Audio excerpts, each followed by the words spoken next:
थोड़ा कच्चा है जी. I hope I'm a good singer. So viewers, I hope you got what I'm trying to say. I'm talking about Dil, the heart. Dildar लोगों का Ahmedabad. Today I'm at Ahmedabad. My name is Lokesh Bagani. I welcome you all to my show. That's the Health Talk Show. नमस्कार. अहमदाबाद वासियों, आपको बहुत बहुत शुभकामनाएं नवरात्र की और दशहरे की.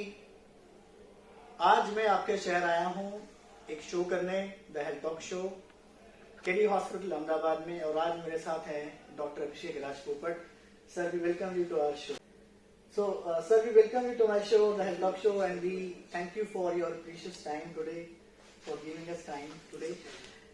Today, viewers, Dr. Abhishek is with us. He is based in Ahmedabad in Keddie Hospital. He is a senior consultant. Sir, मैं आपसे आपकी personal life के बारे में जानना चाहूँगा. Viewers सुनना चाहेंगे. Okay. So, I am Abhishek Rajpopat. I am basically a Guju guy and born in a town called Junagadh. I have a wife called Isha.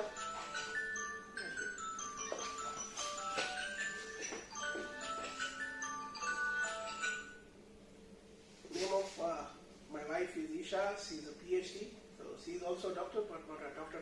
And I've got one cute son. We both. And I finished my medical studies in 2014. And since then I'm in Ahmedabad practicing as a cardiologist and was in Denmark for my structural heart disease fellowship. And my personal focus is on my practice is focused on valvular heart disease. Wonderful. Doctor, you said Madam Isha she is also PhD. So she did PhD in which subject? She is a PhD in pharmaceutical chemistry. And how old is your son? He is 11. 11 years old. He's 11. Same as mine. He's 5 feet tall. So, Dr. Abhishek, you are practicing somewhere around from last 2014 in this capacity of the cardiologist? Yeah. So if you include 3 years of my training back there, that would be 10 years. And before that I was an MD and erstwhile MBBS.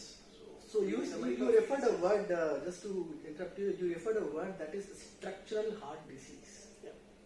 So are we going to talk about in detail about the structural heart disease? In our country and especially in this region, people are pretty well aware about this blockage problem. The vessel problem. They are pretty much educated. People get heart attack, they get angioplasty, and they undergo bypass surgery and all.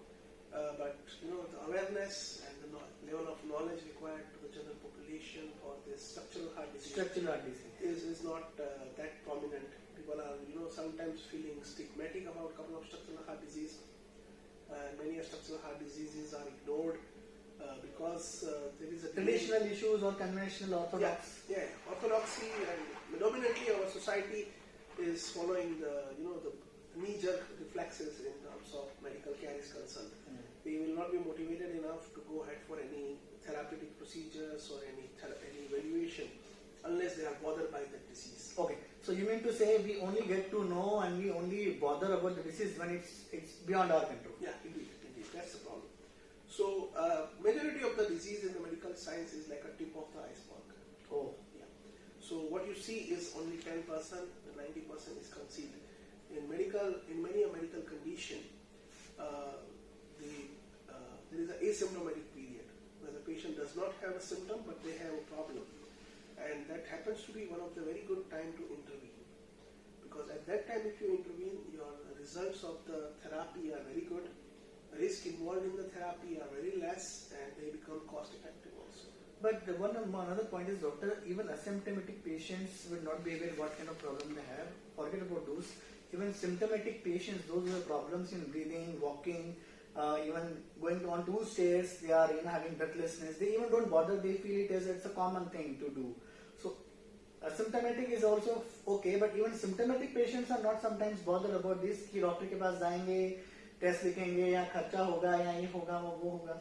See, everybody in their life they rationalize their problem. Rationalization. The people rationalize their problem. If some 70 years old gentleman has some breathing problem, they will feel okay. I'm 70 years old and this is something should happen. Okay. It can happen because of your age and frailty, but not necessarily every time it is because of that. You can be suffering from some problem related to your body organs.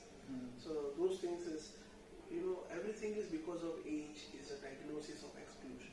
You rule out all those serious problems and then you don't find anything. And Then there's a safe zone. then there is not a safe zone. We find that, okay, you are decompensated. Decompensated. Okay. You are not doing enough activity regularly. That's why you are finding difficulty in Okay. regular activity now. So, being active, being working and being healthy happens to be the responsibility only till you are earning money. Obviously, I just would like to add into one spiritual question into it कि ये शरीर जो है ये परमात्मा का मंदिर है. मतलब मैंने कहीं पे पढ़ा था ये इस बात को कि ये शरीर परमात्मा का मंदिर है. इसको स्वस्थ रखना, इसको स्वच्छ रखना हमारी जिम्मेदारी है. तो उसी विचार के साथ डॉक्टर अभिषेक आपसे एक मैं प्रश्न पूछना चाहूंगा. जैसे कि आपने बताया स्ट्रक्चरल हार्ट डिसीज, तो जब मैं अंग्रेजी समझता हूँ स्ट्रक्चरल मतलब हार्ट की बेसिक फंक्शनिंग से रिलेटेड कोई प्रॉब्लम, बनावट से रिलेटेड कोई प्रॉब्लम है, जिसको मेडिकल टर्म्स में बोले कि एनाटॉमी या फिजियोलॉजी से रिलेटेड कोई इशू. इट्स बेसिकली एनाटॉमी का प्रॉब्लम है जो आपकी फिजियोलॉजी को बहुत है. ओके, तो आपकी ये वीडियो उनके लिए है जिनके घर में किसी मेंबर को और ये पता है कि उनके हार्ट में या दिल में कोई एनाटॉमिकल प्रॉब्लम है. अगर आपको पता है और अगर आपको नहीं भी पता है कि आपको कोई सिम्टम्स आ रहे हैं, तो हम आगे शो पे आपको बताएंगे कि क्या सिम्टम्स हैं, तो आपको आपके कौन से चेकअप कराने की जरूरत है, डॉक्टर से बात करने की जरूरत पड़ सकती है, जो आपको डिफरेंट काइंड ऑफ इन्वेस्टिगेशन बता सकते हैं. So when you talk about anatomical issues in a heart, so would you like to explain to viewers that what can be those and how they will identify as an early detection? आपने दो बातें की थी अभी. आपने कहा था asymptomatic patients, एक आपने वो टर्म यूज किया, और मैंने आपसे कहा symptomatic patients. तो आप दोनों के बारे में ब्रीफली बताएंगे? Sure. हार्ट के स्ट्रक्चर में जैसे आप जानते हैं ब्लड वेसल्स होती है, उसके अलावा पंपिंग चैम्बर्स होते हैं. चार पंपिंग चैम्बर होते हैं, दो दाहिनी तरफ, दो बाईं तरफ.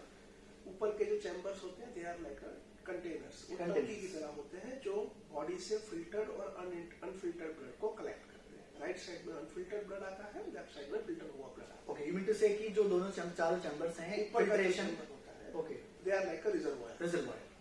और जो नीचे के चैम्बर्स होते हैं they are like a pump. Reservoir में ब्लड इकट्ठा होता है, फिल्टर अनफिल्टर्ड, उसको पंप करके राइट साइड से लंग में जाता है फिल्टर होने के लिए, और लेफ्ट साइड की प्रॉब्लम्स आती है. पहला प्रॉब्लम है कि जो आपके जो चारों चैम्बर्स हैं उसको अलग डिस्कनेक्ट करूंगा. नहीं, वो डिस्कनेक्ट ऑटोमेटिक नहीं होगा. किसका बज रहा है? वो तो साज का है. तो जो चार चैम्बर है उनको अलग करेगा.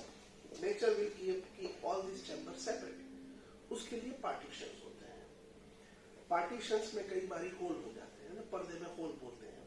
ओके, जो बच्चों में बाय बर्थ होते हैं. बच्चों में तो कंजेनिटल हार्ट डिसीज में ही होता है. Some kids are born with those congenital defects. Right? ऐसी कितनी प्रॉक्सिमिटी होती है? कुछ एवरेज हमारे पास डेटा है? Usually around 10 to 20 kids per 1000 have this problem. 1000 में से 10 से 20 बच्चों को कंजेनिटल हार्ट डिसीज के चांसेस हैं, जो सीरियस लेवल तक भी हो सकते हैं. सो वो चीजें हैं. दूसरे जो हमारे जैसे चारों चैम्बर है और उसमें से ब्लड जा रहा है, तो आप चाहते हैं कि ब्लड एक नियत दिशा में जाए. Okay, right. तो उसके फ्लो को रेगुलेट करने के लिए, उसको फ्लो को अनइंटरप्टेड रखने के लिए हर दो चैम्बर के बीच में और चैम्बर और मुख्य धमनी आर्टरीज के बीच में वाल्व लगे होते हैं. ओके, ताकि ब्लड जो है वो आपका बैकफ्लो ना करे, वो गलत दिशा में ना जाए. सो जो डोमिनेंटली स्ट्रक्चरल हार्ट डिजीज की प्रॉब्लम होती है वो या तो आपकी पार्टीशन रिलेटेड प्रॉब्लम होती है, जो होल्स होते हैं अलग अलग बनावट के फर्क, ओके, या बैकफ्लो की, या वाल के रिलेटेड. तो वाल के कारण आपको वाल खराब होते हैं, और उसमें फिर आपको ये वाल जो है you have to eventually address this problem. तो व्यूअर्स, हम जो डॉक्टर अभिषेक बता रहे हैं वो बात कर रहे हैं एनाटॉमिकल इश्यूज की, जिसमें बता रहे हैं कि चार चैम्बर्स जो हार्ट के होते हैं, चार चैम्बर्स की वॉल्स में जो प्रॉब्लम होती है या जो प्रॉपर फ्लो का जो इश्यू होता है, एनाटॉमिकल चेंजेस, उसके बारे में बात कर रहे हैं. तो हम यहाँ किसी प्रकार की स्टैंडिंग की बात नहीं कर रहे हैं, वो चीजें अलग हैं. I think all of our listeners are wise enough to learn about stenting in bypass. Okay. Yes, sir. So अभी क्या होगा, जैसे आपके हार्ट में होल है, तो उस कंडीशन में जो ब्लड है उसका डायरेक्शन और फ्लो क्वांटिटी चेंज हो जाएगा. पर्टिकुलर चैम्बर जो फ्लो रिसीव करता है उसको ओवरलोड होगा. ओके, और जिसको जाना चाहिए था उसको कम पड़ेगा. तो heart has to work harder.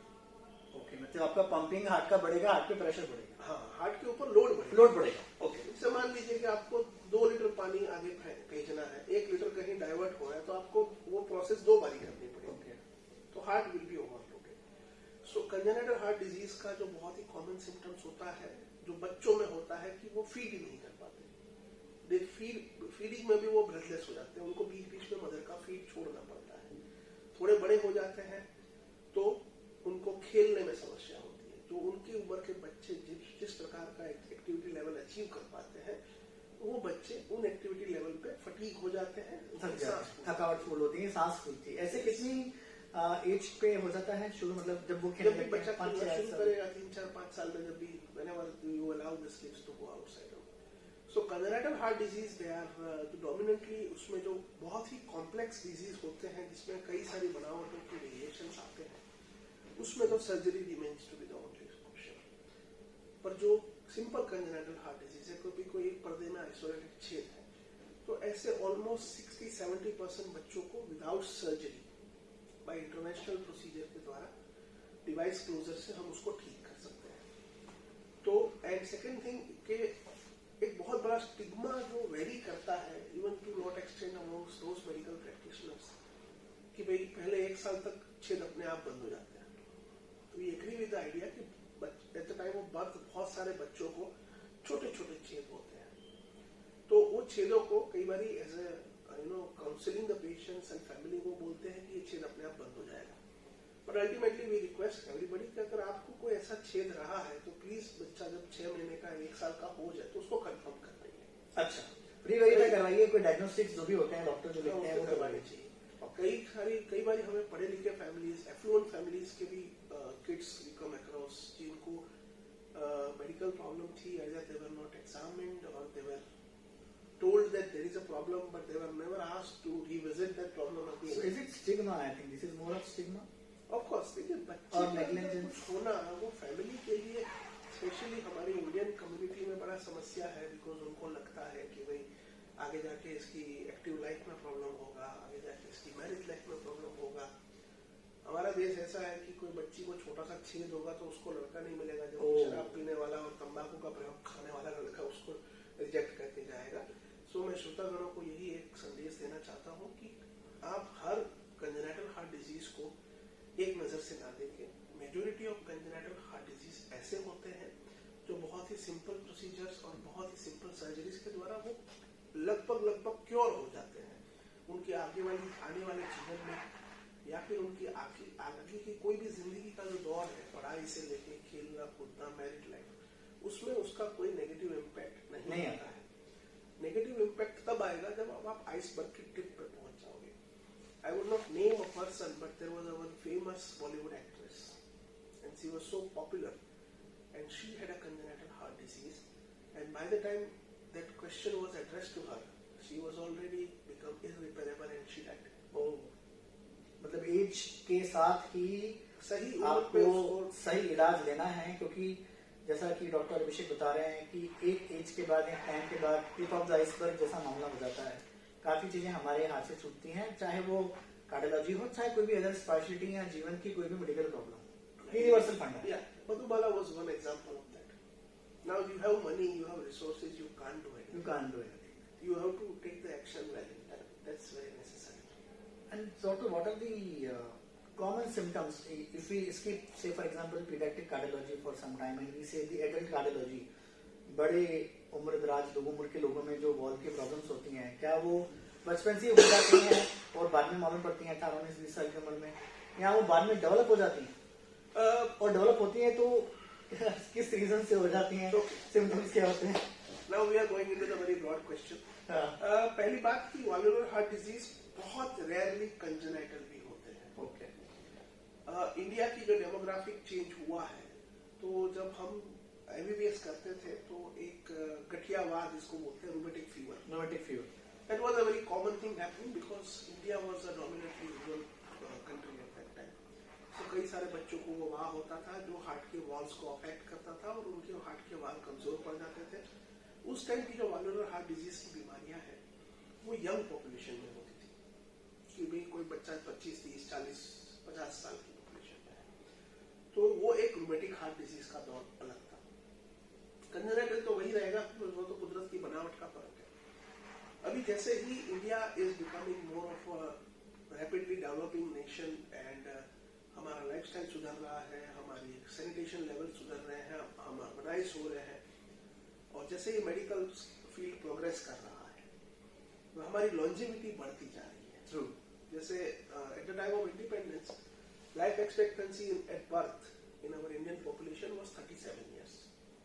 मतलब कई सारे हमने सुना होगा कि भी हमारे दादा के 6 बच्चे थे, 2 को दस्त में मौत हो गई, 2 की बुखार में मौत हो गई, और भारत की जनता थी 35 crore, almost accepted. And sometimes single child, still we are 130 crore, because जो भी बच्चा पैदा होता है उसके जीने के चांसेस एक्सट्रीमली अच्छे हैं, बिकॉज मेडिकल फील्ड ने कई सारी बीमारियों को अगणित कर दिया है।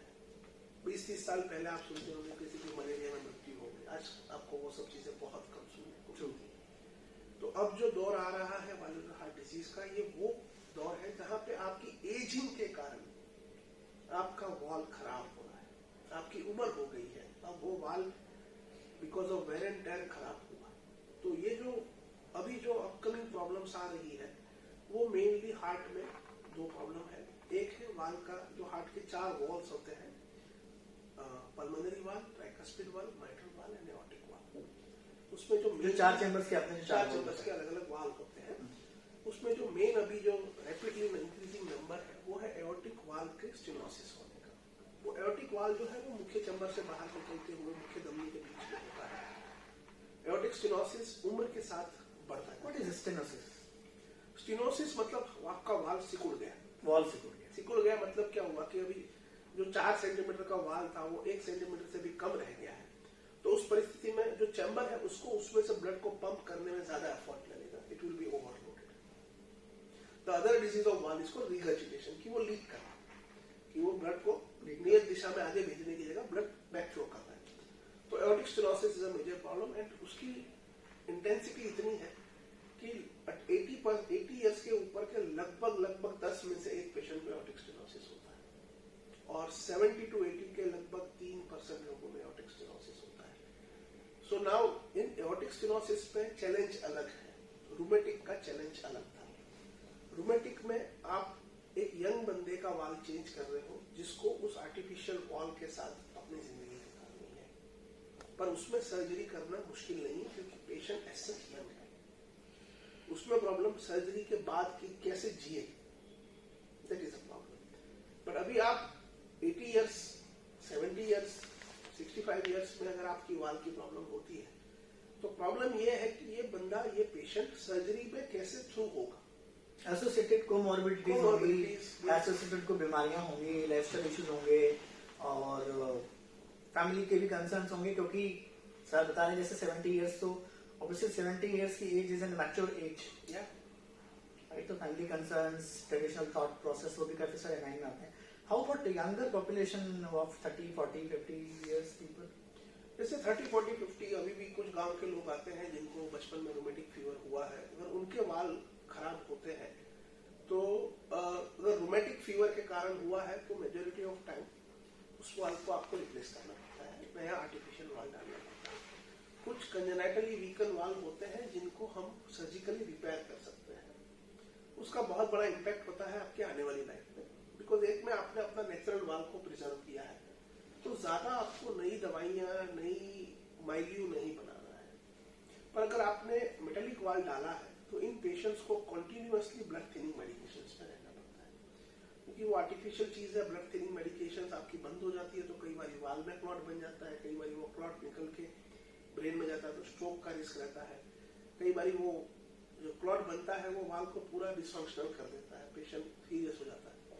तो उनको 3-4 दशक तक उन दवाओं के साथ लगातार एवरी वीक, एवरी 15 डेज जांच करानी पड़ती है कि मेरा ब्लड थिनिंग लेवल एडिक्वेट है कि नहीं। सर एक चीज और मैं आपसे जस्ट ऐड करना चाह रहा हूँ कि कॉमन सिम्टम क्या है, किसी को अगर वॉल्वुलर हार्ट डिजीज है वो कैसे आइडेंटिफाई करेगा कि मुझे अदर हार्ट प्रॉब्लम रहेगा, ये वॉल की इश्यूज है, डायग्नोस्टिक्स के थ्रू पता करेंगे? सी हार्ट के सिम्टम्स ऐसे जो 4 डोमिनेंट सिम्टम्स होते हैं जो आपने बताया, वो है कि आपको चलने में सांस फूलना, दूसरा है कि चलने में आपको सीने में दबाव महसूस होना, थोड़ा सा चलने में सीने में दबाव महसूस होगा, चेस्ट हाइनेस होना, थर्ड इज कि आपको चलने में लगेगा कि मेरी धड़कन तेज हो रही है। जल्दी। और चौथा सिम्टम होता है कि चलने में आपको ब्लैकआउट लगेगा। ओके, अंधेरा सा जाना, हाँ, आंखों के आगे। क्षणिक आंखों के सामने अंधेरा। ओके, कई बार एडवांस होता है तो वो पेशेंट एक्सर्शन करने पे गिर जाता है, बिकॉज वाल्व संकुचित है, ज्यादा ब्लड दे नहीं सकता, आपने एक्सर्शन किया, खपत बढ़ गई, उतना खून मिला नहीं, अब गिर गए। ओके। तो ये 4 dyspnoea, angina, palpitation, syncope, they are the 4 dominant cardiac symptoms।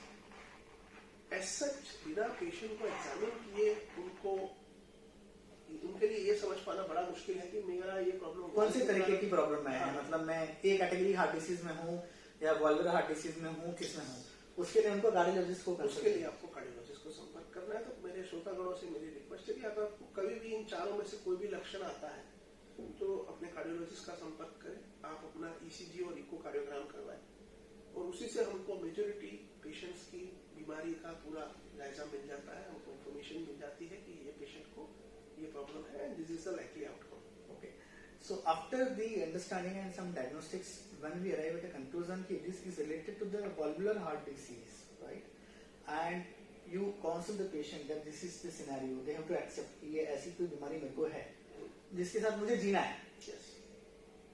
जिससे मुझे जीना है, चाहे वो वॉल से रिलेटेड है, तो मुझे उसमें क्या क्या ऑप्शंस मिलते हैं? क्या मुझे ऑप्शंस मिलते हैं कि मैं डिफरेंट टाइप के वॉल्स चूज कर सकता हूँ, कि मुझे बताया जाता है कि ये इस कैटेगरी के वॉल्स हैं, इतना टाइम चलेंगे, ये सर्जिकल इंटरवेंशन होंगे, नॉन सर्जिकल इंटरवेंशन होंगे? देखिए, वैल्वुलर हार्ट डिजीज के साथ एक चैलेंज ये है कि जैसे ब्लॉकेज के कई सारे पेशेंट्स मेडिकल मैनेजमेंट दवाओं पे काफी समय तक सुरक्षित रहते हैं। वैल्वुलर हार्ट डिजीज में एक बार सिम्टम्स डेवलप होने के बाद मेजोरिटी ऑफ डिजीज में दवाइयां ज्यादा काम नहीं करती। ओके। तो आपके पास ऑप्शन जो है वो है, या तो आप अपना वाल्व सर्जिकली रिपेयर या रिप्लेस करवाएं। जो रिपेयर है वो एक अपकमिंग प्रोसेस है, बट वो हर पेशेंट उसके लिए एलिजिबल नहीं होता है। पेशेंट असेसमेंट के बाद में असेसमेंट के बाद ही पता पड़ता है। Dominant mode of management this patient is you replace the wall. आप वाल्व को रिप्लेस कर दो। अभी वाल्व रिप्लेसमेंट में जो है, वाल्व रिप्लेसमेंट बाईपास की तरह नहीं है, वाल्व रिप्लेसमेंट एंजियोप्लास्टी की तरह नहीं है कि आपने एक बार स्टेंट डाल दिया या नई नली लगा दी और आप कुछ गोली खा के अपना जीवन अच्छे से व्यतीत कर दे। वैल्वुलर हार्ट डिजीज में वाल्व रिप्लेस करने का मतलब है कि आप बड़ी बीमारी को निकाल के एक छोटी बीमारी को सब्स्टिट्यूट कर ओह, फिर से कहिए भैया। वैल्वुलर हार्ट डिजीज में डोमिनेटली होता है कि आप बड़ी बीमारी को निकाल के उसको छोटी बीमारी दे रहे हैं, सब्स्टिट्यूट करते हैं। ओके। तो उसमें हमारे पास मेनली 2 टाइप के वाल्व होते हैं। एक होता है मेटेलिक वाल्व, जो एक आर्टिफिशियल मेटल टाइप के मटेरियल्स का बना हुआ होता है। उसका एक खूबी है, एक खामी है। खूबी ये है कि ये वाल्व का ड्यूरेबिलिटी, उसकी जो लगातार कार्य क्षमता है वो बहुत लंबी होती है। मतलब वो एक लॉन्जेविटी वाला वॉल है, लंबे समय तक चलने वाला वॉल है, मेटल वॉल। बट क्योंकि वो मेटेलिक स्ट्रक्चर है तो उसमें आपको स्पेसिफिक ब्लड थिनिंग मेडिसिन लेनी पड़ती है, जो बाकी जो ब्लड थिनिंग मेडिकेशन है हार्ट अटैक वाले पेशेंट्स की उससे काफी अलग होती है। हार्ट अटैक वाले, बाईपास वाले पेशेंट वो अपनी फिक्स डोज की दवा खाते रहते हैं, कोई टेंशन नहीं है। इन पेशेंट्स की जो दवा है वो दवाइयां बिना किसी कारण के भी उसकी पावर ऊपर नीचे होती है। कुछ प्रकार की सब्जियां, आप ब्लीडिंग का रिस्क है, कम हो गया तो वाल्व खराब होने का या स्ट्रोक का रिस्क है। तो जब भी हमारे पास कोई यंगर पेशेंट्स आते हैं 60 साल के नीचे, तो उसमें हमें मालूम है कि इस पेशेंट को अभी और कई साल जीना है और बार बार सर्जरी करने से अच्छा है कि इसको मेटेलिक वाल्व दो, ये दवा को टॉलरेट कर पाएंगे। Okay, case to case. दूसरे हमारे पेशेंट्स होते हैं जो काफी सुपर एल्डरली है। उनके साथ समस्या क्या है कि भाई उनको ये सब ब्लड थिनिंग मेडिकेशन देते हैं तो ब्लीडिंग का, और बार बार उनके जैसे उम्र दराज व्यक्ति है, किसी को हर्निया हो गया, कोई नी की सर्जरी करवा रहा है, वो सर्जरी करवा रहा है, उसमें ये सब मेटेलिक वाल्व हमारे लिए बड़ी समस्या करते हैं। तो उन पेशेंट्स के लिए हम प्रेफर करते हैं कि हम टिश्यू वाल्व का प्रयोग करें। Tissue valve. टिश्यू वाल्व जो है वो एनिमल के स्ट्रक्चर से बनता है। एनिमल का जो पेरिकार्डियम होता है उससे उस टिश्यू वाल्व को बनाया जाता है। तो वो ह्यूमन टिश्यू से थोड़ा मैचिंग होता है, तो आपको इतना एग्रेसिव ब्लड थिनिंग नहीं देना पड़ता। तो वो यूजुअली 2 या 3 महीने की ब्लड थिनिंग के बाद वो रूटीन दवाओं पे चलते रहते हैं। उसकी ये खूबी है। उसकी खामी ये है कि ये वाल्व उसका वेरिएंटर ज्यादा होता है, मतलब वो ज्यादा समय तक वो चलता नहीं। वो 10 साल लगभग अप्रोक्सीमेटली आप कह सकते हो। कुछ पेशेंट्स में 15 साल चल जाता है, कुछ पेशेंट में 4 5-7 साल में भी वो वाल खराब हो जाता है। Depends on the patient condition, associated disorders, lifestyle, care, medication, so many factors. सो जब भी हमें लगता है कि ये पेशेंट की एक्सपेक्टेड लाइफ एक्सपेक्टेंसी 10-15 साल से ज्यादा नहीं है, तो हम टिश्यू वाल प्रयोग करते हैं। और जब हमें लगता है कि नहीं ये पेशेंट काफी यंग है, फ्री फ्रॉम द डिजीज है, वहां हम मेटलिक वाल यूज करते हैं। और सर एक चीज और इसी में आपसे पूछना चाहेंगे, इसमें कोई प्राइसिंग वाइजिंग कुछ खास डिफरेंस होता है दोनों में? इसको थोड़ा बाद में रिविजिट करते ठीक हैं है। क्वेश्चन को। और अभी third type एक of- थर्ड चैलेंज है हमारा कि जैसे मैंने बोला कि हमारे यहाँ पे सुपर एल्डरली पॉपुलेशन बहुत ज्यादा है। तो जैसे ही जो डेमोग्राफिकली हम वेस्टर्न कंट्रीज को फॉलो करते हैं, जैसे उनके वहाँ हार्ट अटैक बढ़ना शुरू हुआ, फिर हमारे यहाँ बढ़ना शुरू हुआ। उन्होंने मलेरिया पहले लगाया, हमने बाद में लगाया। तो वैसे ही ये वाल्वुलर हार्ट डिजीज के जो सुपर एल्डरली पेशेंट्स है 70 एंड अबव के हैं, उनमें समस्या ये है कि अगर आप उनमें ओपन सर्जरी के द्वारा वाल रिप्लेसमेंट करते हैं तो उन पेशेंट्स में सर्जिकल रिस्क बहुत ज्यादा होता है। जैसे 80 ईयर्स एंड अबव में अगर आप ये वाल रिप्लेसमेंट की सर्जरी करते हैं तो more than 10% patient doesn't make out, वो उनका जीवन नहीं बच पाता है। 1/3 से भी ज्यादा पेशेंट ऐसे होते हैं जो सर्जरी के रिलेटेड कॉम्प्लिकेशन से पीड़ित होते हैं, जिसमें इन्फेक्शन, लंबा वेंटिलेशन, डायलिसिस, निमोनिया, ये सब समस्याएं होती है। उनके लिए जो तीसरा मेथड है वो है नॉन सर्जिकल वाल रिप्लेसमेंट। जहां भी आपको लगता है कि सर्जरी रिस्की है तो वहां पे हम नॉन सर्जिकली भी वाल को रिप्लेस करते हैं, खास करके ऑटिक वाल को। उसमें हम झांकी धमनी के द्वारा एक बड़ा ट्यूब डाल के नया वाल जो है उसको लेके जाते हैं, डिजीज वाल को पुश करके नया वाल वहां पे एस्टैब्लिश कर देते हैं। This is a new technique relatively, but या 2002 में ये पहला ह्यूमन हुआ था और 2009 के बाद आयरिस पेशेंट्स में और 2018 के बाद रेगुलर पेशेंट्स में भी ये रिकमेंडेड है। इसको क्या कहते हैं? इसको हम कहते हैं ट्रांसकैथेड्रल वाल रिप्लेसमेंट, नॉन सर्जिकल, कि हम कैथेड्रल के द्वारा वाल को रिप्लेस करें, ना कि सर्जरी के द्वारा। तो इसमें चीरा फाड़ी और बाकी जो नहीं, कोई इंसिजन नहीं होता है, ना एनेस्थीसिया। 97% पेशेंट्स को एनेस्थीसिया की भी जरूरत नहीं पड़ती है। पेशेंट जाग रहा होता है, उसके सजाग अवस्था में हम उसका वाल रिप्लेस करते हैं और पेशेंट का average hospital stay is around 3 days। But infections भी कम होंगे और associated cost is the biggest problem. जैसे आपका मेटालिक वाल है, उसका खर्चा, वाल की कॉस्ट अराउंड 50-70 हजार की होती है। आपके जो सर्जिकल टिश्यू वाल्स होते हैं वो लगभग 70-80 हजार से लेकर 4.5 लाख रुपए तक की उसकी कॉस्ट होती है। टावी वाल के साथ समस्या क्या है कि उसका वाल ही बहुत कॉस्टली है, बिकॉज नई थेरापी है, अभी इतने नंबर्स नहीं है कि वो कंपनीज अपना कॉस्ट रिकवर कर पाए। तो those wall cost from 9 lakhs to 22 lakhs. So the TAVI के साथ problem is the cost. Otherwise, for those patients जिनको aortic position में wall replacement की जरूरत है, biop, and you are looking forward to use a tissue wall, this is a very good therapy provided the patients and family can afford it.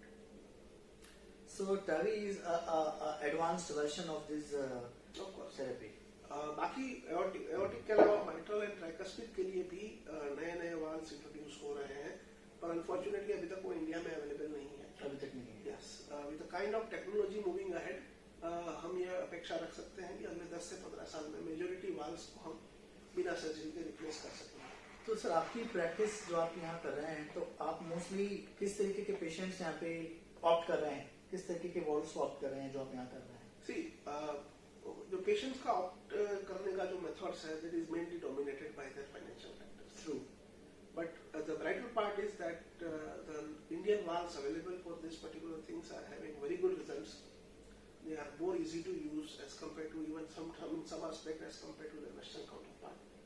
So that is a very good thing because 3 साल पहले आपके पास कोई सस्ता वाल नहीं था, जो भी था 18-20 लाख का वाल। हाँ, मैं सुनता था ये बात। तो अभी काफी सारे पेशेंट्स हैं जो चाहते थे कि भी हमको सर्जरी नहीं करवानी है, सर्जरी बहुत हाई रिस्क है, उनको फाइनेंशियल रीजन से हम नहीं कर पाते थे। अभी we are able to cater more and more patients because valve का कॉस्ट कम हो गया है। और जैसे ही इसके पेशेंट्स बढ़ेंगे, कुछ नई कंपनीज आएंगी, कंपटीशन होगा, तो वी कैन एक्सपेक्ट कि और कॉस्ट कम हो जाएगा। सो अगर ये आउट ऑफ पॉकेट एक्सपेंडिचर है तो आई अंडरस्टैंड कि ये ट्रबल है किसी भी व्यक्ति के लिए फैमिली में, लेकिन मुझे ऐसा लगता है कि इसको कहीं ना कहीं गवर्नमेंट और दूसरे इंश्योरेंसेज या स्कीम्स भी कवर करती होंगी। एक्चुअली क्या है कि ये it's not a very establish procedure, because अभी इंडिया में काफी शुरू हुआ है, तो बहुत कम कंपनीज है जो इसमें कैशलेस प्रोवाइड करते हैं। You mean to say the TAVI or all the wards? नहीं TAVI. TAVI. Surgery is establish procedure. Surgery is established. Surgery is establish procedure. आप बोलोगे मेरी वाल सर्जरी है तो आपको कोई भी कंपनी उसका कैशलेस Insurance company या गवर्नमेंट government स्कीम्स schemes में भी आप गवर्नमेंट हॉस्पिटल्स या कोई भी एम्पैनल हॉस्पिटल में जाके उसकी सर्जरी Surgery. गवर्नमेंट स्कीम में भी करवा सकते हैं. और particularly TAVI के लिए TAVI के लिए मेजोरिटी पेशेंट्स को रियम्बर्स करना है. reimburse करना. तो उनके लिए reimbursement is the option. But now as the number of patients who are being catered by TAVI is increasing, even there are a couple of companies who are giving cashless facility for TAVI also. If you think about, if you discuss about the growth of TAVI in Gujarat itself, the number of TAVI increased by almost 800% in last 2 years. These are all out of the pocket people mostly, as you said. Either they are out of Which pocket means, or they are able to reimburse. Able to reimburse. To reimburse. so which means that this therapy is giving results So of course, and people are accepting it. of course. And if it is happening in last 2 years, which means people are also safe. Yes, yes. They're living their life comfortably. Comfortable, absolutely comfortable. We have a couple of testimonials of the patients about their experience of the TAVI and all. So you also seem to be more confident, focused on TAVI. I did my training with that. I did my training with that. I had been to Denmark for a whole year to train myself for the different kind of stuff. See, that's the value, viewers. See, that's the value I'm talking about. See, why we are hosting this kind of shows is we need to know what advancements are happening in healthcare practice from patient's perspective, in particular. And we also wish to know, we need to clear off our confusions. You know, मैं ये video इसलिए बना रहा हूँ कि मैं चाहता हूँ अगर कोई इस वीडियो को जब देखे तो उसको वॉल्वुलर हार्ट डिसीज के बारे में एक ब्राइटर और ब्रॉडर इन्फॉर्मेशन हो. अगर घर में किसी को प्रॉब्लम है, नहीं है, ये एक तरीके से आपका काउंसलिंग सेशन तरीके से होगा कि आप इस वीडियो को देखेंगे तो आपको मोस्टली आइडिया लग जाएगा कि क्या क्या चीजें हैं. Exactly. And जहाँ तक वाल की कॉस्ट कम होने का एक कारण हम भी है. आप प्रेशर करते हो. उसका रीजन है वी डोंट प्रेशराइज. 5 साल पहले ऐसा था कि इंडिया में अगर वाल रिप्लेसमेंट करना है तो 90% टाइम्स फॉरेन से बंदा आएगा. हाँ, वो फॉरेन का बंदा है जिसको करना वेरी है. Very important point. वो वेरी फॉरेन का इंपॉर्टेंट. बंदा है तो फॉरेन से आता है, वो यहाँ के डॉक्टर्स को सपोर्ट करता है, True. प्रोसीजर होता है, उसका खर्चा तो पेशेंट भी उठाएगा. So now as the local people like us have got trained in that and we are doing it, so obviously company has got cost reduction and Yeah. that the very same cost is being transferred to the patient. And the world knows Indian talent in healthcare. Indians in healthcare are pretty famous across the globe. So the world has witnessed in last 2 years, whether it is COVID-19 vaccination drive or whether it is out of the India abroad, doctors working in different areas, and even doctors served India in 2 years, last 2 years. It was So, really amazing. really amazing. The need of We wish huge to population in a pandemic. we wish to plan on an episode on that. Viewers, I'll come back to you on an episode on COVID-19 how we won the COVID-19 pandemic. So sir, आपने बताया TAVI के बारे में. TAVI जो procedure है उसका hospital stay आपने बताया 3 से 4 दिन. अगर कोई Yes. मतलब स्टे कम रहता है, बजट थोड़ा सा हाई रहता है और लॉन्जिविटी थोड़ी सी हाई रहती है, Yes. लाइफस्टाइल अच्छी रहती है, इन्फेक्शन के चांसेस उसमें कम होते हैं, इन्फेक्शन के चांसेस कम है, स्ट्रोक के चांसेस, स्ट्रोक के एसोसिएटेड प्रॉब्लम्स के चांसेस कम किडनी हैं, के चांस कम है. और ब्रॉडली उसका एक्सेप्टेंस अभी बढ़ रहा है क्योंकि रिजल्ट्स हैं. Okay, anything else you would like to highlight and you wish to communicate before we finish off this session to viewers, specially for valvular heart disease? See, I just want to convey 2 things to my viewers in this thing. We discussed 2 aspects broadly. One is a congenital heart disease and other is a valvular heart disease. In congenital heart disease, I would request my viewers to not to stigmatize this disease. No mother creates a defect in her child. It is all what God has done, and medical fraternity is offering you a therapy. आपको वो सुविधाएं, वो सेवाएं दे रहे हैं जहाँ पे आपका जीवन खाली कुछ दिनों के लिए चेंज होगा, बाकी आप नॉर्मल लाइफ जिएंगे. इसको कृपया स्टिग्मेटाइज ना करें, इसकी इलाज करवाएं, इनकी जांच करवाएं, ये मेरी एक रिक्वेस्ट है. और दूसरा कि जहाँ तक वल्वुलर हार्ट डिजीज स्पेशली जो एल्डरली पॉपुलेशन में जो होता है, जो काफी हाई रिस्क वाले पेशेंट होते हैं, उन पेशेंट्स को भी they should not be taking a hospice therapy. अब तो 80 साल के हो गए, अब कुछ नहीं हो सकता. We are seeing that a lot of our octogenarian countrymen are very active. They are riding a bicycle, like you can see Amitabh Bachchan, how active he is. So उनके लिए भी now there is a new ray of hope of a non-surgical valve replacement, and that therapy is very promising. should be considered as an option before writing off any patients who deserve to be treated for their valve disease. True, and at the same time, everybody has rights to live. सबको जीने का अधिकार है, सबको जीने का अधिकार है. और कोई भी जैसे कि सर ने कहा कि कोई भी माँ नहीं चाहती कि उसके बच्चे को बीमारी हो, तो इसमें ना माँ का दोष है, ना उसके पिता का दोष है, ना कोई पारिवारिक फैक्टर है. हर बीमारी का जो है कुछ ना कुछ रीजन होता है. कंजेनिटल बीमारी में कुछ भी हो, आप किसी को ब्लेम नहीं कर सकते कि आपने ये खाया तो ऐसा हुआ, आपने ये नहीं खाया तो ऐसा हुआ, है ना. जैसे कि नॉर्मली कई बार हमने देखा है. इसी के साथ सर एक मैं किस्सा अपनी जनता को सुनाना चाहूंगा जो मैंने आसपास मेरे देखा. एक मेरी नोन पर्सन थी और है अभी, इनफैक्ट उनकी एज अराउंड अभी 27 ईयर्स है और वो पेशे से टीचर है, प्राइमरी स्कूल में टीचर है. उनको कंजेनिटल हार्ट अटैक था जो पिछले 26 साल से 27 साल से वो जी रही. और पता नहीं जो सर ने स्टिग्मा की बात की कि डर था कि यार इस बच्ची की सर्जरी कराएंगे तो शादी कैसे कराएंगे, या उसको कुछ स्कार हो जाएगा, या फंडिंग का इश्यूज था, मेंटली वो प्रिपेयर्ड नहीं थे. जबकि उस फैमिली को मैं काफी समय से जानता था और वो उनको भी पता था कि मैं इस तरीके के फील्ड में हेल्थ केयर में काम करता हूँ, मैं कुछ उनकी मदद यहाँ जानकर उनको दे सकता हूँ. पर उन्होंने कभी पूछा नहीं, हमें पता नहीं पड़ा, मुझे भी नहीं मालूम पड़ा. कुछ समय पहले भी 2-3 महीने पहले जस्ट ही सेकंड वीक के बाद में भी उनको प्रॉब्लम बढ़ गया और उन्होंने अप्रोच किया कि हमें ऐसी प्रॉब्लम है. तो मैंने कहा कि यार आपने इतना टाइम क्यों लगाया. उनको कंजेनिटल हार्ट डिसीज, उनका ball closure, ASD MSD closure कुछ उनका हुआ था. तो मैंने कहा कि आपने टाइम क्यों लगाया. आपने बोले ये रीजन था, हमको लगा खर्चा ज्यादा होगा, ये होगा, शादी कैसे होगी. तो फॉर्चुनेटली मैंने उनको एक हॉस्पिटल में अप्रोच करवाया और I thank to the government of India with this show for making Ayushman a success for various states. That lady got operated in Madhya Pradesh and operated by one of the very senior surgeon of Indore, and it was done in Ayushman Bharat. That's really good. They have not paid even a single thing, and that total cost was covered.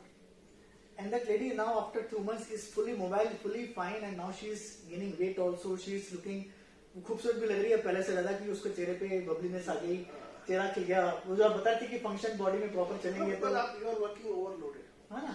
तो वो मुझे देखने को मिला. तो जो doctor अभिषेक ने कहा कि स्टिग्मा निकालना है या भ्रम निकालना है, अप्रीहेंशन निकालना है, प्लीज आप ऐसी चीजों को ना दबाएं, डोमिनेट ना करके अपने कंसल्टेंट से, सर्जन से, डॉक्टर से सलाह लेके बीमारी को दूर करने की कोशिश करें. और मैं वापस से इस वीडियो के माध्यम से गवर्नमेंट ऑफ इंडिया का धन्यवाद करना चाहता हूँ, particularly for Ayushman Bharat scheme, जो मैंने खुद ने विटनेस किया अपने नजदीकी लोगों के पास में कि जिनको ये सॉल्यूशन मिले. of course. It's a really good motivation and support provided by government of India. And one more thing, अभी तो क्या है कि हमारे सर्जिकल पुलिस सेंटर वाले इंसिजन की जरा साइड, हाँ वही इसी की बात में बोलना भूल गया. वो साइड का इंसिजन करके फीमेल्स में they put incision below the breast, so cosmetically आप देख के बता भी नहीं सकते हो कि इसका कभी इस प्रकार और वो भी मिनिमल स्कैर के साथ. ये बहुत ही छोटा स्कार है. Soon we have robotics also, तो रोबोटिक में तो वो 2-3 सेंटीमीटर के स्कार में हो जाएगा. So medical science has a lot of things to offer to our patients as far as all the structural heart diseases are concerned. Stigmata and hospice, yes, इसको हमें त्याग करना है. हमें ये नहीं सोचना है कि ये क्यों हो गया, हमें ये सोचना है कि अब क्या किया जा सकता है. That is the better way of living ahead. Look forward to it, doctor, and thank you for being on our show. Before we end up, we would just like to know that what are your availability. यहाँ KD hospital में आप कितने I am working full time, so I आप KD hospital Ahmedabad में full time. मैं एक ही hospital में काम करता हूँ. सुबह आता हूँ, शाम को फिर अपना काम खत्म करके जाता हूँ और कहीं नहीं मिलता हूँ. So if you want to meet and consult me, please come to KD Hospital between 10 a.m. Junagadh is famous for. Junagadh is famous for 2 things: lions and mangoes. Yeah, so Junagadh के शेर हमारे साथ हैं. धन्यवाद viewers, thanks for patiently watching our show. We are trying to bring in awareness for all of you with this kind of shows and putting my whole efforts कि आपको सही जानकारी मिले किसी भी डिसीज के बारे में, डिसऑर्डर के बारे में, और आप त्वरित एक्शन लेके अपने आप को ठीक कर पाए डॉक्टर सलाह के द्वारा, डॉक्टर से कांटेक्ट करके. और ये निष्पक्ष शो है जिसमें कोई भी कमर्शियल अनुबंध नहीं करते. Thank you so much. Thank you very much. फिर मैं वो जैसे ही वो बीच में रुके ना वहाँ फिर दूसरे सुन रहा था क्या? कटेगा ना ये.